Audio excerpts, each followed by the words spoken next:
Nós estamos recebendo aqui nos nossos estúdios o nosso vice-prefeito, secretário de saúde do município, doutor Antônio Carlos Jacó. Doutor Antônio, seja muito bem-vindo mais uma vez aqui ao nosso jornal. Boa tarde. Boa tarde a todos que estão nos assistindo. Gostaria de agradecer o convite, estar mais uma vez aqui batendo um papo com vocês e com o seu público. Doutor, a gente sempre conversa aqui, né, com as pessoas ligadas ao executivo do município, principalmente da área da saúde, porque o assunto do momento, a gente tem que falar da Covid, noticiários nacionais, noticiários internacionais, TV, rádio, enfim. O assunto é esse e não tem como fugir do assunto. Nós tivemos aqui com o Vinícius na semana passada, mas muita gente fica perguntando, vamos conversar com o doutor Antônio, enfim, ele que é o secretário de saúde. Eu já expliquei aqui, porque o senhor agora mais atarefado do que nunca, né? Já sempre foi e agora ainda mais, justamente por isso, porque o assunto é sério, é grave, a situação não é boa, né? E o acúmulo aí o dia a dia vai ficando difícil, por isso a dificuldade sempre está vindo, né? Exato. Estamos vivendo, né? Toda a humanidade está vivendo um momento difícil e atípico, né? Estamos diante de uma pandemia a nível mundial, né? E com um adversário até então que é uma incógnita.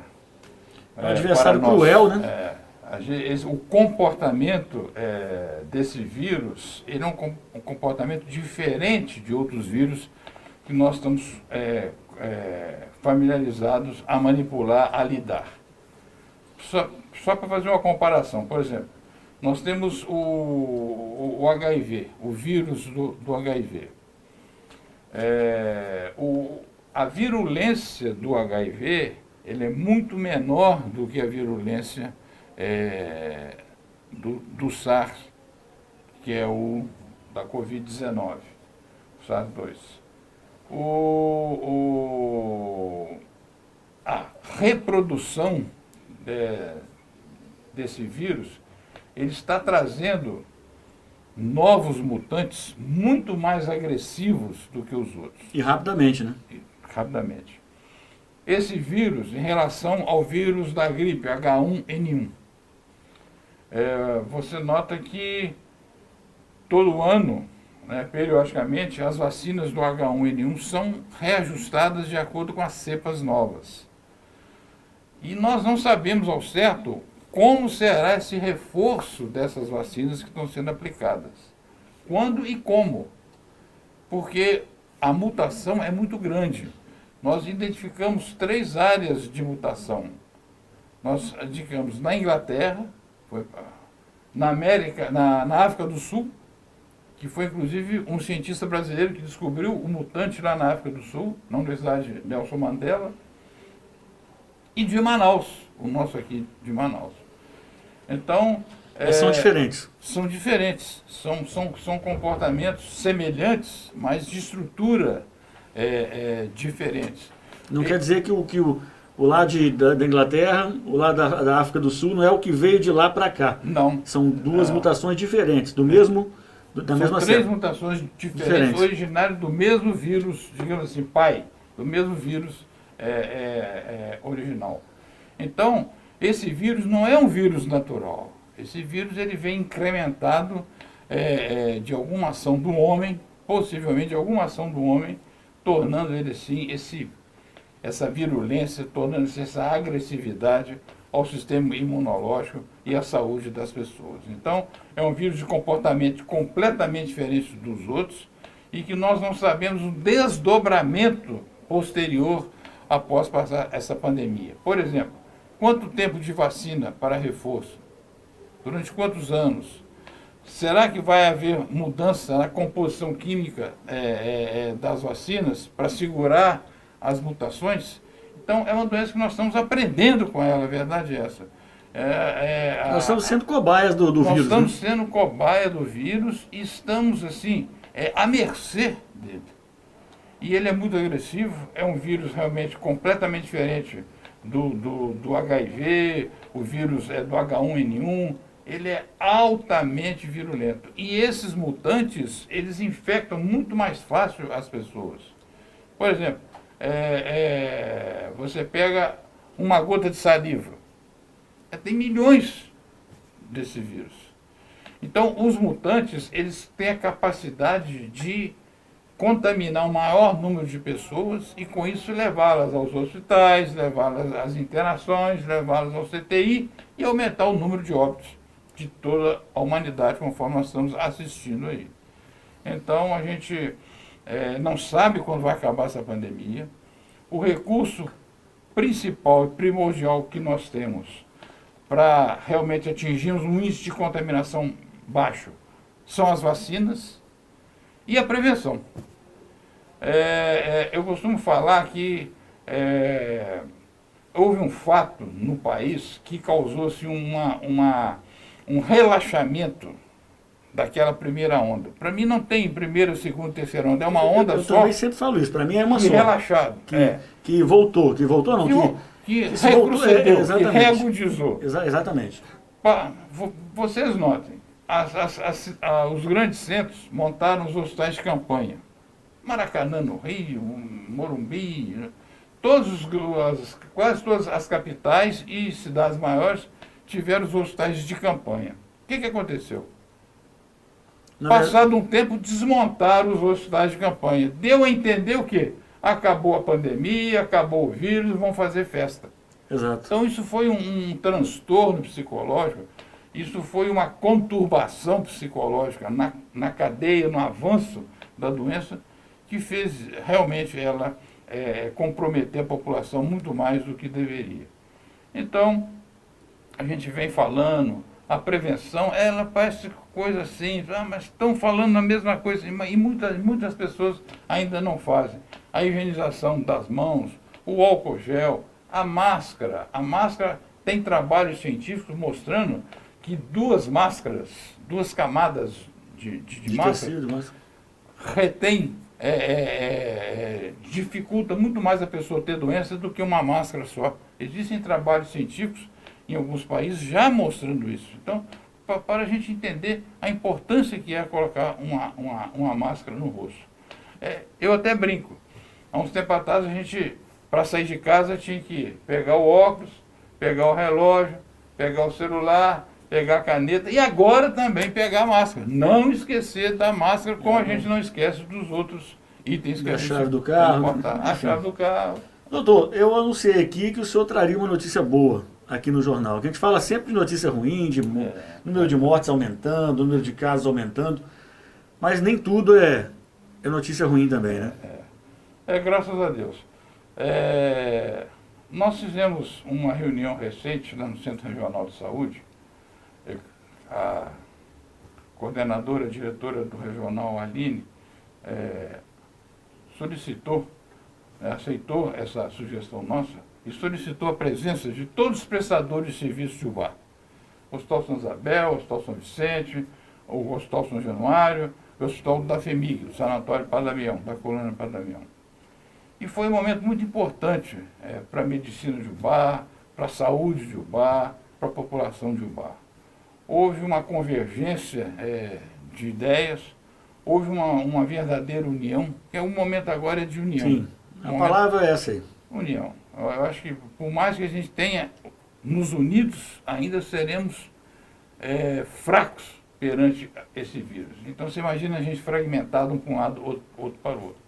Bom, então nós fizemos um acordo, nós fizemos uma conduta na cidade. E assim ficou distribuído. O Hospital São Isabel, que já vem nessa frente enorme aí, enfrentando essa pandemia, ampliar mais 10 leitos de UTI. Mais 10. Mais 10 leitos de UTI, que na prática já estão funcionando, inclusive, e nós solicitamos autorização na instância superior, a nível de secretaria e de ministério, para que eles sejam autorizados. E eles já estão funcionalmente servindo a nossa população. São esses que estão no números aqui, 32, 32. Eram 22 mais 10 agora. Mais 10. O Hospital São Januário, que aceitou abrir 14 leitos nas malas do seu terceiro andar, 14 leitos de clínicos. De enfermarias, para desafogar o Santa Isabel nos casos que não necessite de CTI imediato. O Hospital São Vicente já vem fazendo esse trabalho de leitos clínicos e propus ao Hospital São Vicente, uma ala que eles têm lá, de abrir mais 8 leitos de clínica, mais 8 leitos de enfermaria. Parece uma coisa simples, mas só mais 8? Então tá, então arruma um lugar para a gente abrir 10, 12, 20, 50. E não é só lugar, como diz também, é profissional, é equipamento, enfim. Eu cheguei aqui até um pouco atrasado, vou te explicar por quê. Uma paciente estava para ser transferida para Santos Dumont. Quando aquela notícia chegou na Secretaria de Saúde, nós ligamos para vários hospitais e tinha acabado de ter uma paciente alta lá do Hospital São Vicente. Então, facilitou para essa paciente não parar em Santos Dumont, onde tinha conseguido a vaga pelo SUS Fácil, e ficar aqui na nossa cidade, que é o lugar dela. Então, um leito faz uma diferença, um leito salva uma vida, um leito facilita as pessoas terem mais chance de sobreviver. Então, essa união, essa convergência foi muito importante. E o hospital da FHEMIG se prontificou com 10 leitos, chamado pós-Covid. Por exemplo, eu tive a Covid, eu enfraqueci tanto, me abati tanto, que eu estou negativado, mas eu não tenho condições de ir para casa. Eu preciso de tomar um soro, uma vitamina.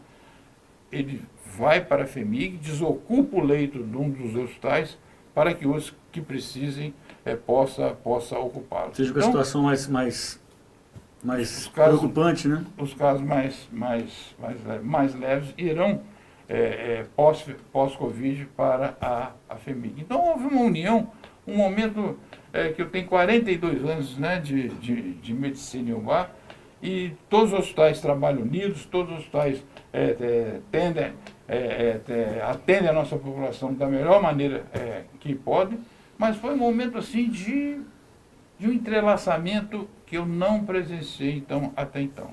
Então a nossa população pode estar certa que há uma convergência de condutas, que há uma preocupação constante no amparo à nossa população. Nós estamos vendo vários lugares, pessoas em carros, pessoas em ambulâncias, esperando vaga, né? São Paulo, eu fiquei sabendo que tinha 700 e tantas pessoas esperando uma vaga. Então, são situações assim que a gente... O bar também vive isso? O bar, graças a Deus, ainda não está vivendo. Não tem aquela fila de pessoas aguardando vaga? Não tem aquele acúmulo de pessoas aguardando vaga. Às vezes, há algum tempo até acontecer isso que aconteceu agora de manhã, igual esse exemplo que eu te falei. Então, estamos todos atentos, né? Eu agradeço o convite de estar aqui. Não pude vir antes porque a gente faz um serviço, como secretário de saúde, a gente faz um serviço de bastidor que tem a hora que você tem que estar ali para poder executar, para poder resolver. Então, às vezes a gente está falando pouco, mas porque a gente está ocupado. Porque está trabalhando muito, né? Em agir, né, de cumprir a nossa obrigação e o nosso dever. Doutor, um assunto que eu gostaria de esclarecer, e até para, de repente, parar os burburinhos, enfim, os boatos ou não, ou se é verdade ou não. Então, vamos esclarecer com quem é de direito, que é o secretário de Saúde. Nas últimas semanas, me parece, o presidente do Intercind fez uma declaração sobre leitos, ou sobre respiradores que teriam sido doados para o município, e muita gente está levantando essa questão nas redes sociais. Muita gente não para de perguntar isso nas redes sociais, não para de debater isso. Onde estão esses leitos? Por que não estão funcionando? Se estão funcionando? Eu gostaria de perguntar para o senhor. Seriam 23 leitos, se eu não me engano, 23 respiradores, se eu não me engano. Eles estão em uso? Onde eles estão? Como é que está a situação desses respiradores? Só para deixar claro, para acabar esse assunto. Estão plenamente em uso. E estão precisando de mais. Todos eles estão em uso? Todos eles estão em uso. E nós estamos precisando de mais. Tanto que eu fiz um ofício aos parceiros, às instituições parceiras aqui no Bar, como Copasa, como a Energisa, como a Itatiaia, que já patrocinaram a Prefeitura alguns respiradores e a Prefeitura os repassou para o Hospital Santa Isabel. e até mesmo a faculdade, a FAGOG, pedindo mais respiradores. Por que isso? Porque nós estamos vendo que essa pandemia ela está ganhando uma proporção que, apesar de todos os esforços, ela pode se tornar incontrolável. Daqui a pouco vai faltar medicamento para poder entubar. Não é nem o respirador, é o remédio que relaxa a pessoa para poder entubar.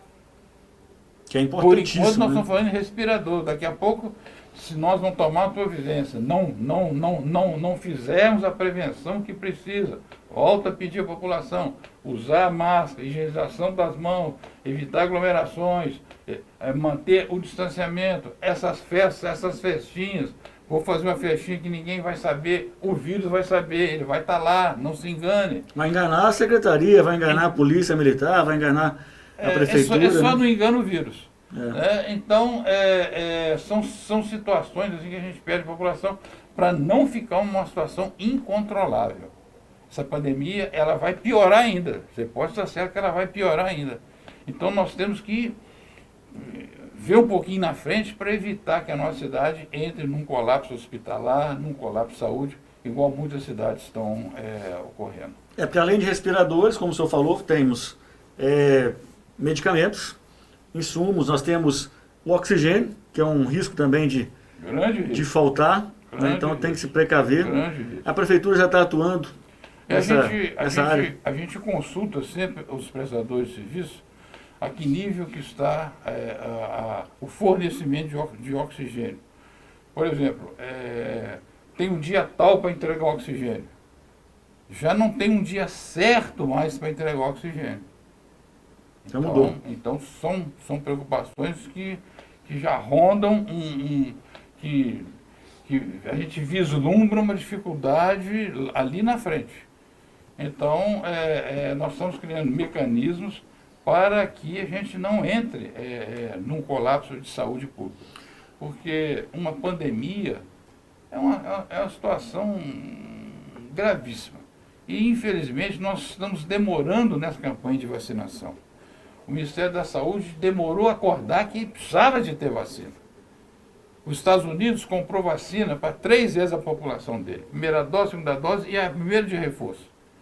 Ele nem sabe se vai aplicar 6 meses ou 1 ano, mas já comprou corretamente, de reforço. corretamente. O Canadá comprou 5 vezes a população dele de vacina.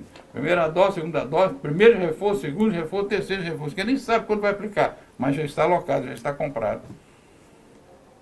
O Reino Unido, da mesma forma. Quando o Brasil acordou, todo mundo já tinha estava na fila, né? os estoques que vão ser produzidos. Ou seja, entrando atrás na fila. Então nós ficamos atrás na fila. Nós chegamos a ser o 51º país em vacinação. 51, tinha 50 países na nossa frente. E a América Latina, ela é 1/3 dos óbitos de todo mundo nessa Covid. E o Brasil é o principal motor disso. O Brasil é o principal vetor disso. O principal, onde tem o maior número de óbitos na América Latina. Então, toda a América Latina é 1/3 do resto do mundo de óbitos. Então, quer dizer, nós temos que correr atrás, o Ministério da Saúde tem que correr atrás, essas vacinas não podem vir gota a gota, igual estão vindo.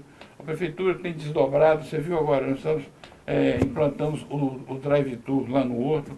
Agradeço o Intercine de ter cedido o espaço do Horto, né? Que foi construído pela Prefeitura. Inclusive, quando eu fui prefeito, eu dobrei aquele espaço de 6 para 12 mil. E quando acaba a obra, eu falei, vai ficar pequeno, porque o bar vai dar um boom e vai ficar pequeno. E conforme está pequeno, já.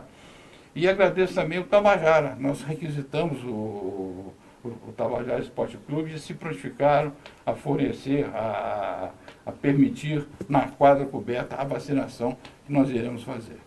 Então, essa união é importante. Mostra que o bairro é uma cidade de carinho. Aliás, doutor, quero parabenizar, falei aqui ontem, nós fomos lá para conferir, né, toda a logística da vacinação e nós vimos que está muito bem organizado. Gostaria de parabenizar a organização, o modo como está sendo feito. Claro que no início tiveram algumas dificuldades para se ajustar, mas agora essa ideia de levá-la para o Horto, né, ela foi funcional, então está funcionando.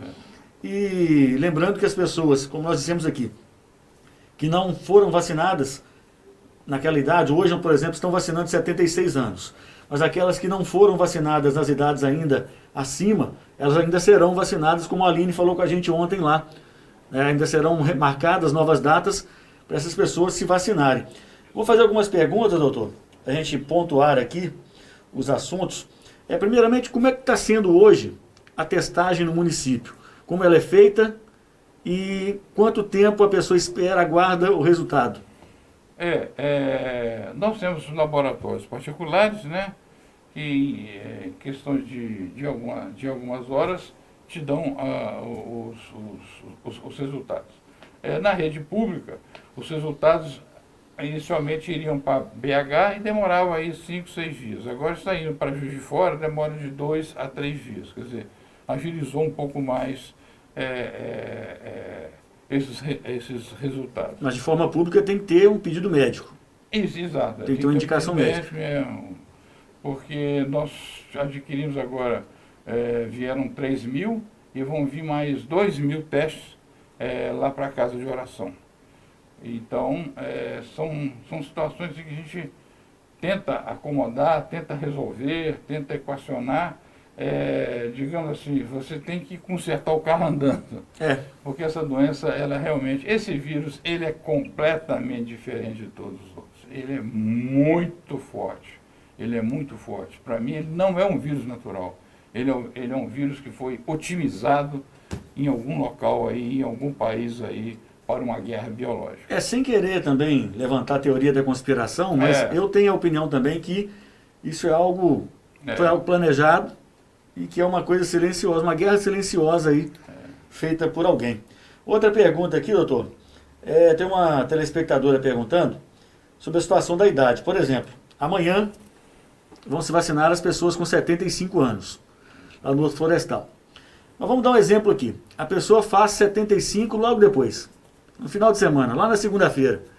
Essa vacinação dessa pessoa, ela tem que aguardar os 74, o que não deve poder, porque ela já vai ter 75, quando chegar aos 74, ou ela remarca uma nova data. Como é que é feito? É uma situação muito delicada, porque se nós formos ver caso a caso, um falta uma semana, outro falta um mês, Exato. Falta um mês, meu só falta 2, só falta 3. Então, na medida do possível, vacinar dentro do calendário, dentro da idade mesmo. A gente tem vacinado cerca de 305, 310 pessoas dia lá no Horto. E, inclusive, como veio um lote maior de vacinas, vieram 2.240 doses de vacina, nós estamos fazendo a Coronavac já toda. Não estamos guardando a segunda dose por recomendação do Ministério da Saúde. Então, estamos confiando que o Ministério da Saúde vá mandar essa segunda dose dentro do tempo hábil que estamos aplicando nessa primeira dose.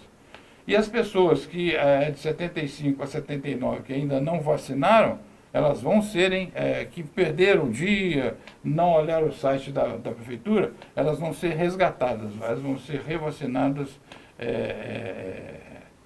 de acordo com o calendário. Então não precisa preocupar. Então vai ser vacinado de qualquer jeito. Vacinar. Inclusive, nós vamos descentralizar a vacinação. Com um número maior de vacinas, nós vamos começar a fazê-las nos postos de saúde. Por exemplo, no sábado agora, nós iremos fazer nos idosos de 75 a 79, no São Domingos, no Santa Bernadette, no Pires da Luz e no sábado à tarde, lá no Solar.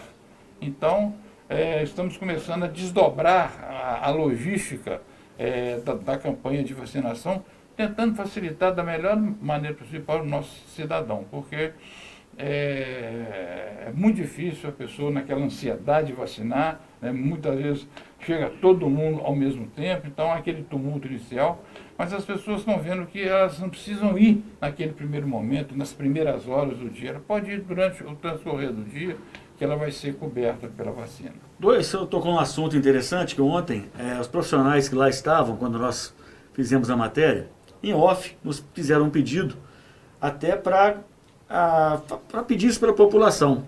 Que não precisa ir todo mundo 7 horas da manhã, não precisa correr, que vai ter vacina para todos aqueles daquela idade, daquela faixa etária, porque já está programado, enfim. Mas muita gente, a maioria já vai de uma vez, muitos com medo ali de de acabar a vacina e ter que aguardar, outros já para resolver de manhã, né? O pessoal mais idoso tem essa mania, às vezes, de não, eu vou de manhã, vai votar, tem que ser cedinho já para ficar livre o resto do dia. Mas a gente pede o seguinte, não precisa ir todo mundo junto, até porque para evitar a aglomeração. E o outro pedido, doutor, que eles me fizeram aqui para anunciar, para pedir, né, para solicitar que não vá muitas pessoas dentro do carro, porque às vezes a família toda quer acompanhar o pai ali vacinando, e aquilo gera uma aglomeração. Né? Inclusive risco para as próprias pessoas que estão dentro do carro. Sim, né? O próprio pai que está ali vacinando, né? Exato. Então, já começa uma preocupação da própria família, né? Não aglomerar. Eu tive casos de Covid no consultório que tem aumentado assustadoramente, mesmo nos consultórios particulares tem aumentado muito isso, os pedidos e os casos positivos, de famílias que fizeram aniversário entre si. Ali 10, 12 pessoas que convivem em casas próprias, próximas ali, e todas tiveram Covid. Então, você imagina então, quem faz uma festinha clandestina, quem vai lá não sei aonde. 100, 200 pessoas. Então, são situações, gente, que nós estamos lidando com um inimigo avassalador. Doutor, vou fazer uma pergunta. Fiz essa pergunta, cobramos da secretária no ano passado. No meu entendimento, eu cobrava muito aqui que os secretários da gestão anterior, não da gestão anterior, era do mesmo prefeito, mas digo gestão anterior pelo ano de gestão, pelos anos de gestão. Mas agora eu vejo, quero até ressaltar que houve uma melhora no comprometimento dos secretários com a população. Eu achei que no ano passado, principalmente, os secretários deixavam o prefeito muito exposto. Tudo era o prefeito que ia botar a cara para falar de assuntos que os secretários deveriam estar falando. E nessa eu vejo que está sendo diferente. O senhor, na medida do possível, vai nas rádios, enfim, participa de alguma forma. Samuel também, demais secretários, enfim. Eu falo desses porque são os que estão hoje mais em evidência por conta dos assuntos do momento, que é educação, é saúde principalmente. Mas eu pergunto para o senhor agora o mesmo que eu perguntei para a secretária da gestão anterior. Hoje, o senhor tem lá na secretaria muitas denúncias de empresas com surtos de Covid? Não. O que a gente nota, o bar por ser um polo, né, e rodeado de cidades que demandam muito para cá, educação, saúde, comércio, indústria, e essas outras cidades também cresceram no seu desenvolvimento socioeconômico, então esse intercâmbio é muito grande. Então o que acontece? Essa mobilidade interurbana, né, e próxima, quase urbana, né, 10 quilômetros de distância de uma, 9 da outra, isso dificulta realmente você conter uma epidemia, uma pandemia, né, próprio do dia a dia de Ubá e das cidades ao redor, né. Agora, isso tem que ter uma logística de contenção. Então, a gente acompanha o Minas Consciente, o prefeito Edson tem levado isso com muito rigor, com muita determinação, né? Rigor que eu falo no bom sentido. De cumprir a risca, que vem do Estado. O Minas Consciente. E a gente está vendo que apesar tipo assim, ninguém quer fechar nada, ninguém quer proibir ninguém de nada, né? Mas a tendência dessa pandemia, ela está convergindo para uma situação muito séria em breve aí na frente. Então, o que a gente gostaria de evitar. Então, por isso a gente pede à população a consciência dela. E outra coisa, esses mutantes, esses vírus que estão sofrendo, esses novos vírus originários do antigo coronavírus, estão pegando os jovens. Você vê que tem jovens internados em leito clínico, em leito CTI. Que crianças. Antes quase 100% eram idosos, né? Crianças. Então, aquele que achava, é só eu e minha mulher, o resto tudo é criança não pega Covid, eu vou fazer isso, eu vou fazer aquilo. Não.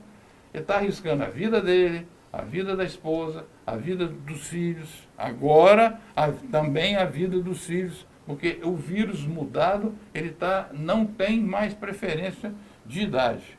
Ele está pegando desde crianças até a mais alta idade. O senhor acredita que uma testagem em maior volume auxilia no combate? Muito. Há essa possibilidade de fazer? Quando você pega uma estatística de um trabalho científico multicêntrico, quando você está quase chegando naquela cepa do vírus, ele sofre a mutação.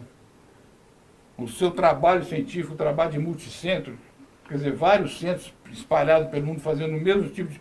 tentando entender o comportamento do vírus, ele fantasia de outro vírus e você perde o trabalho. Então, ele não está permitindo que a ciência tenha uma logística definitiva em cima dele.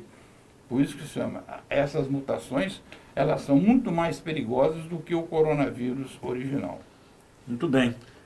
Um questionamentos da população, às vezes, do pessoal que assiste aqui, que às vezes manda dúvidas, né, no nosso WhatsApp, e queriam que eu perguntasse para o senhor, é o seguinte, não é, né, da Secretaria de Saúde, não é a Secretaria de Saúde que determina, mas é um conjunto em si, é um comitê, né, da Covid-19.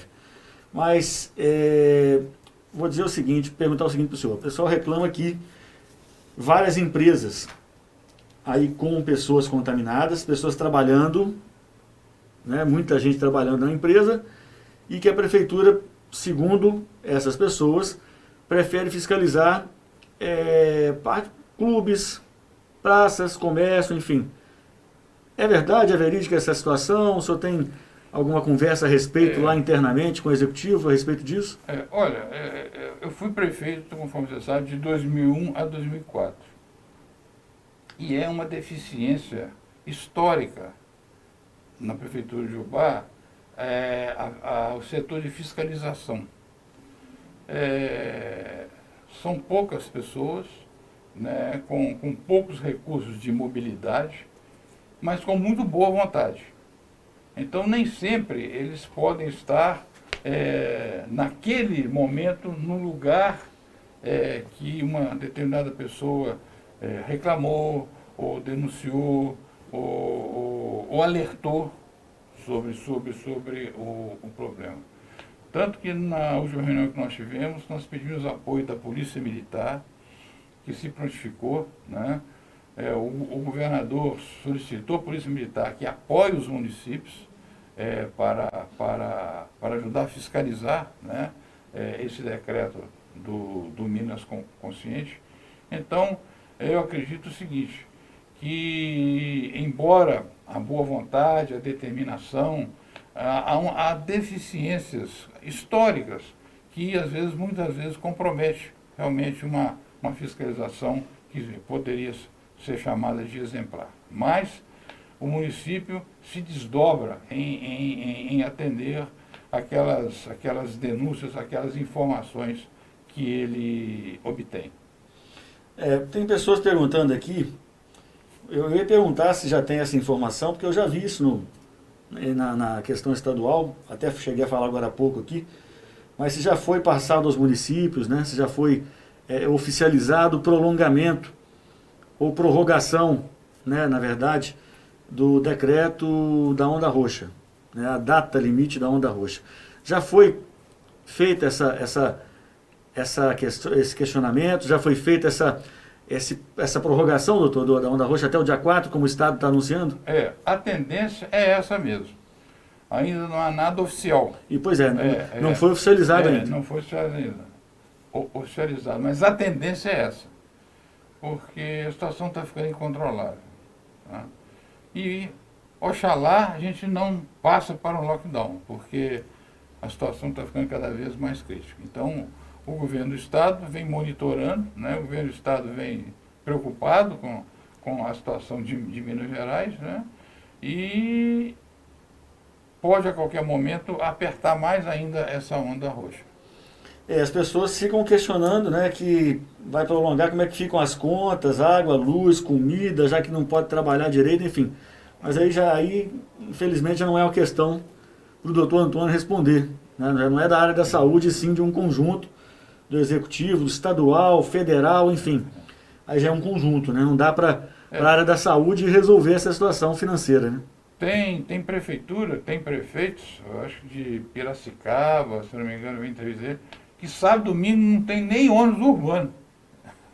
Tá proibido, cortou tudo. Fechou posto de gasolina, supermercado, até sexta-feira vocês podem abastecer o carro, abastecer a casa, visitar os parentes. Sábado, domingo não quero ninguém. Cortou até a linha de ônibus urbano. Quer dizer, são decisões assim, muitas vezes dramáticas, mas questionáveis, né? Tira o direito até de ir e vir. Mas esse direito de ir e vir ele tem um limite também, porque o seu ir, você pode piorar uma situação de uma comunidade, de uma população e até da sociedade. E o seu vir também. Então, são situações realmente que essa pandemia está propiciando um cenário de várias condutas e, infelizmente, todas elas não são condutas simpáticas, mas necessárias em muitas ocasiões. Sem dúvida nenhuma. Doutor, eu vou agradecer aqui a sua presença, seu tempo disponibilizado, mas antes eu até gostaria, não foi programado, é uma coincidência até, mas eu gostaria de parabenizá-lo pela família, né, pela origem da família, descendência da família, que hoje é o dia da comunidade árabe, o senhor que é descendente de libaneses, não é isso? Exato, eu te agradeço essa lembrança e a todos que estão nos assistindo, muita saúde, muita bênção, muita paz. Nós esperamos vacinar cada vez mais e mais rápido a nossa população. Nós temos hoje cerca de 7% da população vacinada e a gente sabe que quando nós chegarmos 40%, 50% de vacinados na cidade, o índice de contaminação vai cair assustadoramente, o índice de óbito vai cair assustadoramente. Então, o que a gente pede hoje? A gente pede que o Ministério da Saúde sensibilize cada vez mais, entenda que a vacina realmente é a nossa saída. É a prioridade. É a prioridade. E que a gente possa reduzir o número de pessoas queridas que estão perdendo a vida por essa pandemia. Tá certo, doutor. Muito obrigado mais uma vez pela participação. Se tiver alguma colocação final, fica à vontade aí. Meus avós, tanto por pai de mãe quanto por pai de pai, são descendentes de libaneses. Os meus pais nasceram aqui em Ubá, no Hospital São Vicente de Paula, mas eu tive muitos tios que vieram exatamente do Líbano. Então, saúde, né, para a colônia libanesa que está nos assistindo, saúde para todos os baenses e Cristo no coração de todos nós. Muito obrigado. Conversei então com o nosso secretário de Saúde, vice-prefeito, doutor Antônio Carlos Jacó, falando aí sobre vários assuntos importantes da nossa cidade, esclarecendo algumas dúvidas. E não tenha dúvida nenhuma que em uma nova data, o doutor Antônio virá aqui também para conversar conosco, pessoalmente ou através de chamada de vídeo. Vai disponibilizar o pouco tempo que vem tendo aí para esclarecer a população. Eu parabenizo aos atuais secretários justamente por isso.